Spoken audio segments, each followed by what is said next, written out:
Bonnie, break na kami. Ay, we? Feeling ko the more na tumatagal yung relasyon namin, the more na lumulubog ako. Sana kasi ginrupong mo yung sarili mo into to, Danica. Tsaka simula na nagkahiwalay kami ng block, naramdaman ko na. Naramdaman mo na naiiwan ka niya. Oo.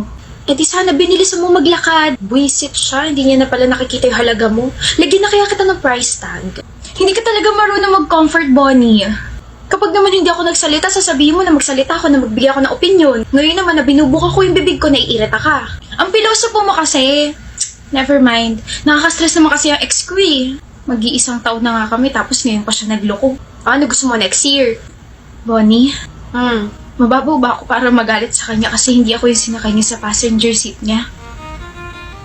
Yung ka-blockmate niyang babae yung pinaupo niya ron. Tapos pinagbuksan niya pa ng pinto nung hinatid namin si ate girl. Hint mo yata, babe. Wow, babe na yung tawag mo sa akin. Kanina nung kasama natin yung blockmate mo, uy lang yung tawag mo sa akin na. Ano, di ka na nahihiya? Ano pinagsasabi mo dyan? Parang hangin nga lang ako kanina sa kotse. Hindi niyo man lang ako pinapansin. Tapos enjoy na enjoy ka pang kausap siya. Hindi ka naman kasi makaka-relate sa amin. Bakit mo siya pinaupo sa passenger seat mo? Ako nga na girlfriend mo, never mo pinapaupo ron. Tapos ano yung sabi niya kanina? Oh my gosh, third time ko na makasakay dito sa kotse mo. It's so comfortable. Ano yun? Babe, she's the guest. Kailangan niya maramdaman na special siya. So, hindi ako special para sa'yo. You're a different case. Kaya rin pala pinagbuksan mo siya ng pinto kanina. Ano ba, Danica? Different case din ba yung nasa lunch date tayo tapos bigla mo siyang pinaupo tapos kayo na yung nagkwentuhan? This is nonsense. You like her, Lauren. May gusto ka sa blockmate mo. Gusto ko siya. Okay na? Tira, ulong Lauren. Ayun, yun yung nangyari. Alam mo kasi, Danica, minsan yung mga maliliit na bagay pa yung mas nakakasakit ng damdamin natin. Yung mga ginagawa ng mga partners natin sa ibang tao, yun pa yung gusto natin gawin nila sa atin. Pagbuksan tayo ng pinto, offeran tayo ng jacket kasi nilalamig tayo, i-update tayo sa mga bagay na ginagawa nila, kwentuhan tayo ng mga random na bagay. Alam mo, lahat yan never niyang ginawa sa akin. Lahat yan ginawa niya sa ka-blockmate niya. Alam mong ayaw kong umiiyak ka sa harap ko kasi naiiyak din ako, pero pagbibigyan kita ngayon, Danica. Sige lang. Iiyak mo lang hanggang sa wala nang lumabas na luha. Ilabas mo lahat ng hinanakit mo. This will be a long process pero sinisiguro ko sa'yo, everything will be okay.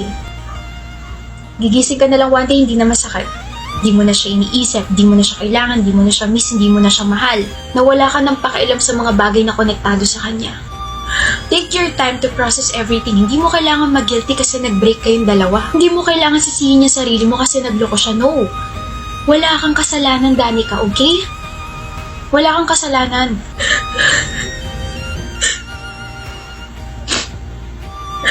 Anak nang lalo pa nga naiyak.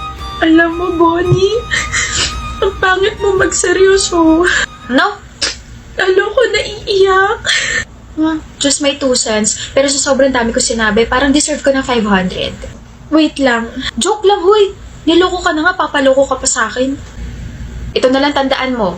Bestie, kapag kaya mo ng sumugal, tawagan mo ako, okay? Bakit? Para makapaglaro tayo ng pusoy. Bonnie! Joke lang, joke lang. Unggoy-ungguyan na lang. Tabi.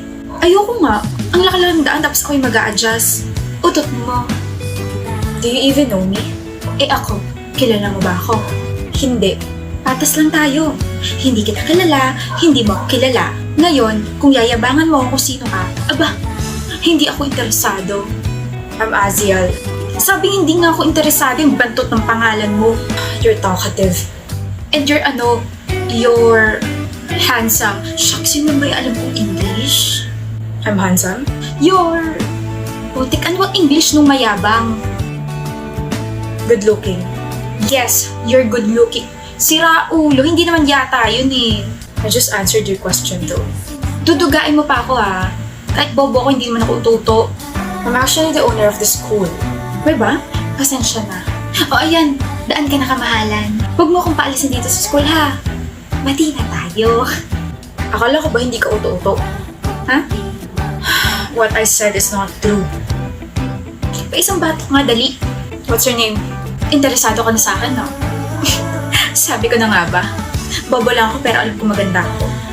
I'm Vera. I'm asking for your name just in case I can ban you in my properties.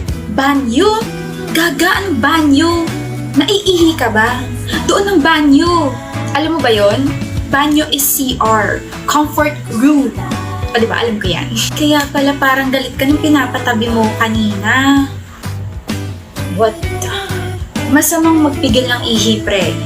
Gwapo ka sana pero medyo engot ka sa directions tsaka health matters, no? Gusto mo bang i-educate kita? Turuan kita magmahal. Crazy. Baliw man ako sa paningin mo. Mababaliw ka rin sa akin. I thought you're not interested.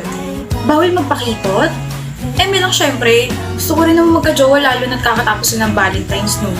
Then happy Valentine's. I love you too. What a crazy girl. Crazy boy Kareen! Let's be crazy! Crazy in lababo. Long time no see. Ako to, si Ingrid. Ako yung classmate mo nung high school. Bakit mo naman ako kinalimutan? Ikaw yata yung nakalimat sa akin. Cordelia, hindi Christina. Hala, sige. Yun kaya yung tawag ko sa'yo noon. Ah! Oo nga! Naalala mo na, ako rin yung palagi kang binibigyan ng pagkain tuwing recess. Mawakatampo ka na. Sorry, naalala ko na. Ilang years na din kasi yung lumipas, tsaka alam mo na, tumatanda na. Naku, bumawi ka sa akin, libre mo ako. Ano gusto mo? Gusto ko ng chicken, fries, burger, shake! Shake? Sige, ililibre kita mamaya.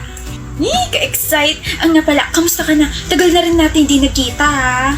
Ayos lang naman, buhay pa rin, lumalaban, ganon. Grabe, ang social mo na. Parang dati sobrang dugyutin mo pa. Parang mas maayos mga ako sa'yo dati. Di naman. Boyfriend. May boyfriend ka na? Meron. Gwapo, mayaman, o mabait lang. All of the above. Kilig. Sana all may boyfriend kasi yung akin kakabreak ko lang sa jowa ko eh. Ikakasal ka na ba?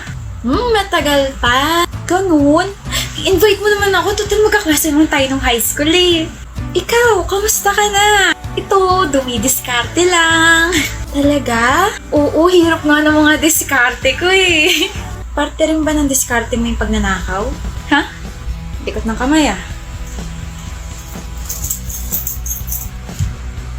Palis ka? Day off mo ngayon ah. Ba't nandito ka, Ignacio? Ikaw, di mo naman day off ah. Ba't di ka naka-uniform? May lalakarin kasi ako, so ba't ka nga nandito? Yung ka-workmate na kapatid ko, na nakawan daw sa area na yun.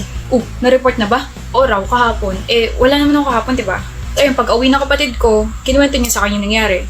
Kaya pumunta ako rito para magtanong. Naku po, madalas talaga pag nanakaw sa area na yan. May bagong modus sila eh. Lalapitan ng mga magnanakaw mga biktima at sasabihin ka schoolmate nila yun nung high school. At kapag hindi naman naniwala, ipipilit nila na naging magkaklase sila hanggang sa humaba na yung diskusyon. Tapos ayun, hindi na namamalayan ng mga biktima na ninanakawan na sila. Minsan nga binubutas pa yung bag nila o di kaya yung eco bag eh. Ilan sila? Sabi, 2 raw eh. Isang lalaki, isang babae. Ako na bahala din sa isa. Huwag ka na tumakbo. May 2 pang polis na malapit sa'yo. Nahuli na rin yung kasama mong lalaki. Boyfriend mo raw yun? Akala ko break na kayo. Wala siyang kwenta. Garcia, dala mo na yan sa presinto. Sandali! Hanip, Cordelia, ang galing mo magpanggap ha. Tayo na yung lalaki kasi nakatunog kaya naghabulan pa kami. Crush mo na naman ako, Fontabella. Oo. Uy, magtigil ka nga. Nagtatanong ka, di ba? Nagsasabi lang ako ng totoo. Pal mo, tara na nga. Jowa na pala ni Darcy si Bora. Sino, Ray? Si Darcy, yung classmate natin. Jowa na si Bora. Kailan pa? Bumali ko. Kaka-hard lunch lang ni Bora kay Darcy sa IG. Ito. Asan na yun? Iniwan ako? Totoo ba, Darcy? Yung na-girlfriend mo na si Bora? Oo, 4 months ago pa. Bakit di mo sa akin sinabi? Kailangan ba? Classmate mo ako eh. I mean, hindi naman tayo close, pero syempre kailangan ko pa rin malaman, di ba? Ikaw na nagsabi na hindi tayo close, so I don't see any point of sharing my private life with you. Nako, kung tinuloy ko lang yung panliligo kay Bora, baka ako na yung tinatanong mo ngayon. Hindi rin. Di naman kasi ako interesado sa buhay ng iba eh. Well, magiging interesado ako kapag sinabi kong yung girlfriend mo si Bora, gustong gusto ko dati. Alam ko. Alam mo? Alam mo rin ba na palagi niya akong pinupuntahan sa classroom dati para lang tanawin ako? palagi niya akong hinihintay sa gate para sabay kami pumasok. Alam mo rin ba na palagi niya akong binibigyan ng mga kung ano-ano? Papansin sa akin yan dati. Talaga? Share mo lang? Ano gagawin? Wala lang. Gusto mo medal for being her crush before? Marami ako sa bahay. Sinishare ko lang. Pas walang may pake, walang nagtatanong. Yabang mo ah. Malay mo, kaya ka lang niya sinagot kasi nakikita niya ako sa'yo. Kung ganun man ang nangyari, kakaawa ka naman. Gusto niya ako kaya niya ako sinagot. Sus, palusot lang yan. Alam mo ba na kaya ako tinigil yung panliligaw kay Bora kasi na-realize ko na hindi ko pala siya type. Na sobrang arte niya kaya. O tapos? Wala. Gusto ko lang din i-share at pagmayabang sa'yo na first love ako ng girlfriend mo. Swerte ko, diba? Who said you're my first love? Bora. My gosh, kaya pala everyone's asking me if I super like you kasi ganyan yung pinagkakalat mo like, ew? Ano? Hindi mo siya first love, B? No! First ka siguro, oo. Pero, totoo naman, diba? Sabi mo, gusto mo ako. Umamit ka pa nga sa akin dati. Yes. Tama yun. I used to like you, but I didn't love you, Reg. Hindi rin totoo na I always go to your room para tanawin ka, hindi kita hinihintay sa gate, and hindi kita binibigyan ng kung ano-ano. Hindi ko sasayangin yung pera ko dahil lang gusto kita dati. Hala! Hindi totoo yun? Big no, B. I only confessed to you, but you were so mayabang kaya. Tapos not true rin kaya na tinigil mo yung pandiligaw mo, na hindi nga kita binigyan ng chance para ligawan ako eh. Also super turned off ako sa'yo when you tried to steal a kiss from me, like, Germ, stay away! Ugh, kilabot so much eh. Ganyan pala epekto ng rejection sa'yo. Nare-reject ng heart mo, yung brain mo. Okay, reminder, they have to be balanced, okay? I'm glad na may character development ako. I'm glad na I upgraded my standards. And I'm glad na nagsatal ako sa isang taong nire-respeto ko. Slade! Stop spreading lies about us and about my feelings. Stop pestering my boyfriend and stop being so bitter. Move on din pag may time or di kay gayahin mo yung nasa sweatshirt mo. Self-love. Let's go, Darcy. Let's go! Yan, kung kailan may iba na, tsaka ka maghahabol. Tsaka ka ngayon magiging bitter. Sabi ko naman kasi sa'yo, wag mo i-take advantage yung feelings ni Bora sa'yo kasi may kapalit yun. Doon ka na nga. Go, Team Dara!